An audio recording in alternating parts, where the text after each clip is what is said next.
आज की इस वीडियो में आप लोगों को बताने वाली हूँ क्रिएटिव राइटिंग क्विज 2 के आंसर्स। क्विज का आंसर से पहले आपको बताना चाहती हूँ कि मैं यहाँ पे क्विज के जो भी आंसर्स परफॉर्म आउट कर रही हूँ ये मेरी अपनी पर्सनल चॉइस है। अगर आप मेरी चॉइस से इत्तेफाक नहीं करते तो आप गिवन ऑप्शंस में से अपनी मर्जी का कोई भी ऑप्शन सेलेक्ट कर सकते हैं और अपने क्विज को परफॉर्म कर सकते हैं। तो चलिए अपने क्विज को शुरू करते हैं और फिर मैं कर इन सबके आंसर्स आपको बताती हूँ।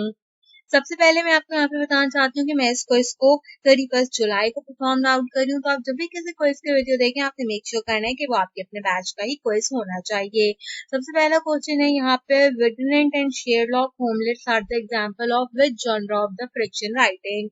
Mystery and crime, fantasy and adventure, family saga and drama, horror and thriller. ये दोनों के दोनों जो आपके पास एग्जांपल्स हैं आपने पढ़े फ्रिक्शन राइटिंग के अंदर, तो आपने बताना है कि ये कौन से जॉनरा के अंदर लाई करते हैं। तो ये यहाँ पर हमारे पास मिस्ट्री और क्राइम के अंदर लाई करते हैं। फर्दर हमारा क्वेश्चन है you should rewrite your written work dash to able to look at it objectively while editing it right away as soon as possible after writing after some time। Writing करने के बाद basically आपको read करना चाहिए आपका written work. पहले आप उसको लिख लो, देन आप उसको रीड करो और ऑब्जेक्टिवली उसको एडिट आउट करो।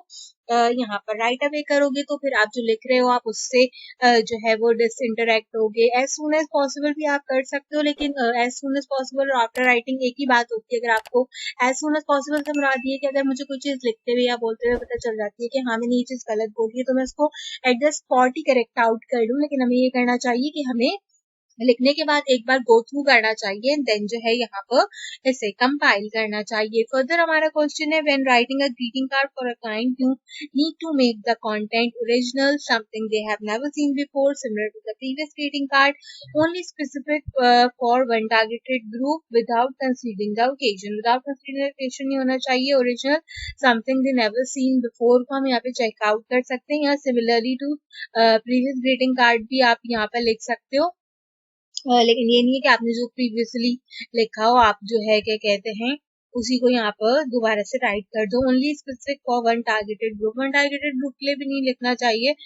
तो यहाँ पर इसका यही करेक्ट आंसर रहेगा। Roses are red, violets are blue, sugar is sweet but not sweet as you. Wow, this poem follows which rhythm scheme? A B, A B, A B B, A B C B और A B B A.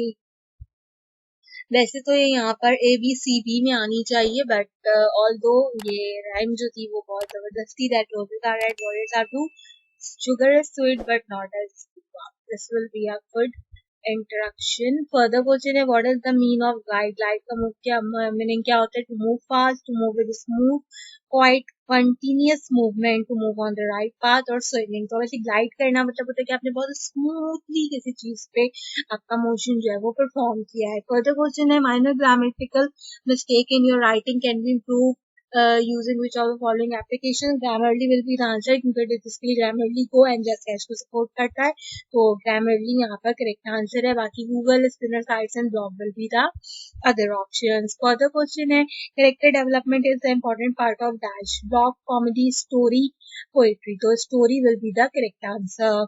Further जो मेरे पास यहाँ पे question है वो है the style of writing that make it unique from the other is called writer bio, writer block, writer voice and writer tone.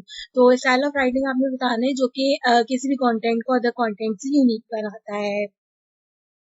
Basically tone या voice आप कह सकते हो। मैं वॉइस वाले ऑप्शन के साथ जाती हूँ, टोन भी यहाँ पर मैटर करता है लेकिन मैं वॉइस वाले ऑप्शन के साथ जाती हूँ। बहुत सारे लोग जो हैं वो बहुत सारी चीज़ों को राइट आउट करते हैं या उसके बारे में बात करते हैं, लेकिन आपका क्या टोन है किस तरीके से मैटर करता है। वो चीज़ बहुत ज़्यादा मटेरियलिस्टिक वर्क करती है कि दूसरे बंदे को आपकी बात समझ आती है या फिर नहीं आती। Basic character in the stories are villain, hero, cameo, hero villain, cameo, villain, cameo, props, heroine, villain and foil. तो ऑब्वियसली यहाँ पे हमारे पास हीरो होता है, विलन होता है और कीमोज होते हैं। यहाँ पर कीमो एक भी हो सकते हैं, बहुत सारे भी हो सकते हैं, तो मैं बहुत सारे ऑप्शन के साथ जाती हूँ जिसमें कीमोज ज्यादा है, कीमोज कम भी हो सकते हैं हमारे पास। तो अब इन दोनों में से कौन सा ऑप्शन जो है वो ठीक हो सकता है वो चेकआउट कर सकते हैं। नॉर्मली हमारे पास हीरो विलन होते हैं और हीरोज होते हैं ना। हीरोइन वाले ऑप्शन में हीरो नहीं है, तो चलो इसी ऑप्शन के साथ में यहाँ पर स्लाइड आउट करती हूँ। As a writer if you are going to travel Then do not forget to take your dash with yourself as a target.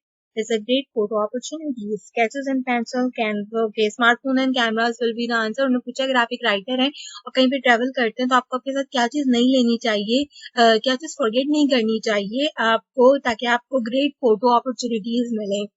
As a writer आपको स्केचबुक या पेंसिल रखनी चाहिए, लेकिन ये फोटो अपॉर्चुनिटीज पूछी हैं, आपको स्मार्टफोन या कैमरा रखना चाहिए। एज अ राइटर ऑब्वियसली वो आप कैनवस एंड पेंट रखते हुए जीव लगेंगे, एंड स्केचबुक एंड पेंसिल तो ऑब्वियसली फोटो अपॉर्चुनिटी के लिए यूज नहीं की जाती, तो स्मार्टफोन एंड कैमरा वाला ऑप्शन के साथ चाहूंगी। काफी अच्छा सा क्रिएटिव राइटिंग का क्विज था, उम्मीद करती हूँ क्विज आपको पसंद आया होगा। तो 2 क्वेश्चन यहाँ पर गलत हुए हैं, दोनों मैंने आपको बता दिए थे कि कौन से सिम्पटम्स में क्या हो सकते हैं, तो आप उसको चेकआउट कर सकते हो। अगर आपने अब तक फ्रीलांसिंग का क्विज 2 चेकआउट नहीं किया तो मैंने उसका सॉल्यूशन अपलोड कर दिया है चैनल के ऊपर। मेक श्योर करो कि आपने मेरे चैनल को जरूर सब्सक्राइब किया, और डिजिटल से रिलेटेड और कंटेंट अब आपको इस चैनल के ऊपर मिलेगा, तो मेक श्योर करो कि इस चैनल को लाजमी सब्सक्राइब कर लो। आज की वीडियो के लिए बस इतना ही, आपसे मुलाकात करेंगे अगली वीडियो में किसी और अच्छे टॉपिक के साथ। तब तक के लिए मुझे दीजिए इजाजत।